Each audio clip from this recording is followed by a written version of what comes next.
Hey everyone, thanks for stopping by the movie Hangout. No hope, the end, it's over. That's the topic of this article.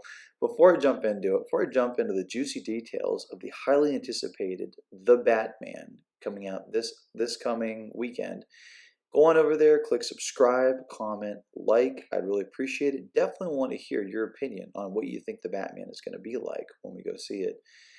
Let's jump into the article. Jumping into Bounding into Comics, great website. I would highly suggest you check out their articles. No BS, straight to the point. Great fresh perspective. You're not going to see in entertainment. Here's a picture of Robert Pattinson on top of a rooftop in Gotham City. One thing that I am excited about this film is that the city, the fictional city of Gotham City, is going to be a character in itself once again.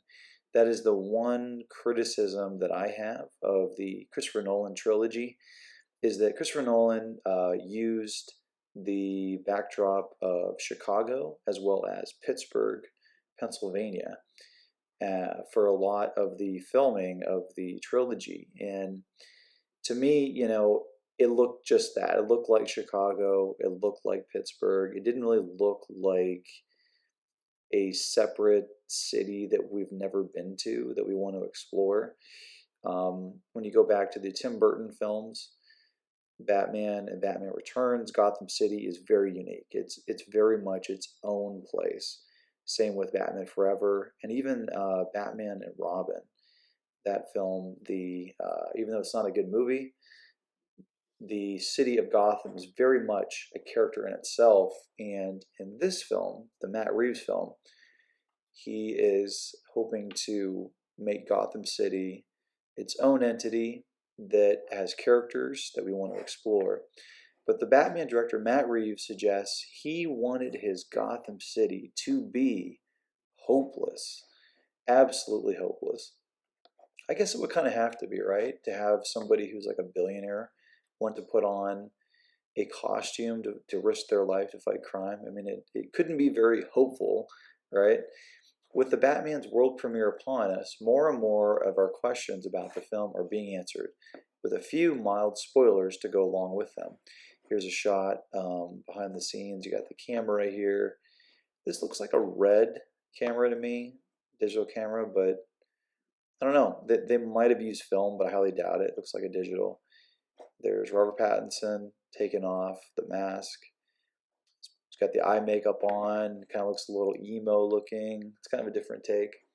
A recent cover story by Entertainment Weekly. Does anybody read Entertainment Weekly anymore? I used to subscribe to it a long time ago, but it's basically just a big advertisement by the studios for you to buy their products. It's not really, you know, they don't really do deep dives into things and dig up stuff. It's kind of just glazed over fluff. But a recent cover story by Entertainment Weekly offered a generous share of both by checking in with everyone involved, from stars Robert Pattinson and Zoe Kravitz and writer-director Matt Reeves. From Entertainment Weekly, we learned about Pattinson's jitters on set and auditioning, as well as his chemistry with Kravitz, your standard tabloid stuff. When they chatted with Reeves, however, they dug deeper into matters of narrative and vision, the things fans really want to know about, and the filmmaker discussed further what his interpretation of Batman apart from others.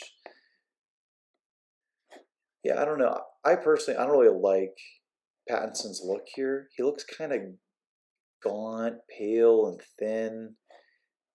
How his hair is. I mean, his collar, it looks like his shirt's too big. His wardrobe doesn't really fit right. He to me, he doesn't look like he could beat anybody up. He's not like a Ben Affleck when Ben Affleck was in shape, or like a Christian Bale. I mean, he doesn't even look as menacing as Michael Keaton, in my opinion. But who knows? Who knows? Off the bat, no pun intended, Reeves revealed the romance between Batman and Catwoman is absolutely central to the story, though he is more interested in exploring the Bat as an emblem of vengeance that needs to examine himself. Is that really the right approach to all of this? Reeves wondered. I wanted to have the movie take you on a journey where you start having one point of view about what he's doing, then have that challenged in such a way that you knew by the end he would have an awakening and he himself would have some change that he'd have to undergo, the director continued. He tries to achieve this end without retelling the origin. Yet, Reeves admits, I wanted a Batman that was still becoming. I didn't want, here comes the rogues gallery characters and here's Batman. And aren't they exciting? And he's going to beat them. I wanted it to be much more psychological for his character to have a place to go. That's when I started to think about a younger Batman who was beyond his origins but was imperfect. Batman Ego by Darren Cook was one of the places Reeves went to find the Caped Crusader's beast within. Ego really gets into this idea of the beast within him and that struggle. Cinematically, Reeves looked to classic movies Clute and Chinatown for inspiration with Gotham's neo-noir look, and somewhat for how he wrote the Catwoman-Batman dynamic. Jeffrey Wright noticed a bit more than the feel and style of Chinatown, acknowledging there's a class tension going on in Gotham. There's an awareness of an instability within Gotham that I think is reflective of the times. Reeves compared his take on the Prince of Puzzles. It's pretty cool. I gotta admit, for the Riddler, that's a really interesting take. I would not have imagined, that wardrobe and look for the Riddler. The image that is like burned into my mind is how the Riddler looked in the Batman and Robin 1960s TV series. Very similar to the Jim Carrey Riddler from the 90s, which I love, but it wasn't like scary in any way. It was just entertaining. This right here, Paul Dano's creation, it looks like he has kind of like a leather duct tape mask on, and then he has his glasses on the outside with a hooded coat. It looks very much like exactly what they say. Reeves compared his take on the Prince of Puzzles derived from the Zodiac Killer partially. I totally agree with that. It looks like the Zodiac Killer plus the movie Seven. It's a very much like a David Fincher look, and I totally dig it. I think it'd be really, really cool. Really menacing and scary. Because you don't know who he is. He could be anybody. He could be the guy, serving you coffee at a coffee shop. He could be the guy who does your taxes. He could be the guy takes out your trash. He could be, the mayor of the city. Like, you have no idea who this dude could be. Really interesting. The Riddler dubs himself the Riddler in this movie. This character hasn't existed in the world yet, but he's presenting himself. So I wanted this to be filled with all those little teases where the freshness of it was meeting the characters in ways you hadn't seen yet. They weren't yet the iconic mythic versions of what they became, or what they've become. Bruce Wayne certainly will come into his own and find himself as the Batman, but both sides of him, Reeves swears, are going to hang around like a more corporal entity than the mostly ghostly Riddler.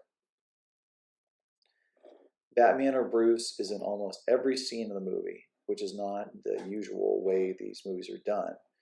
It's a very Hitchcockian kind of point of view where you are wedded to his experience. And there's the official poster of the Batman. Really interesting, a unique take.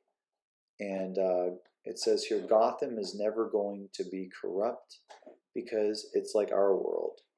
Also, like our world, Gotham's story never ends. Neither does its turmoil. Really interesting. What do you guys think? Are you excited for this? Are you excited for this film? Do you think it's going to be great? Do you think Jeffrey Wright's going to be a good Commissioner Gordon? Again, I'm not a big fan of Jeffrey Wright, the man, but he's a good actor. I have to admit that. Paul Dano, I've always loved his work. Going back to The Girl Next Door he was in, Little Miss Sunshine. Then he was in There Will Be Blood. I mean, he's been in so many great films. Great actor. Robert Pattinson, I gotta say, the guy has come a long way since Twilight.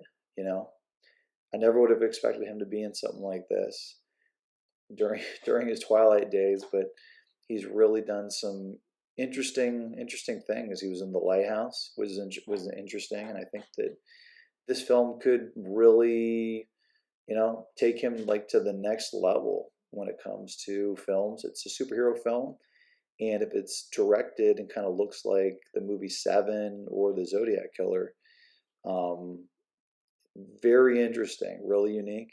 Let me know, what do you think? You excited for this? Think it's going to be great? Do you think it's going to be, total disaster? Comment below. Let me know. And as always, if you want to get future rants, reviews, or original content, click subscribe. Later.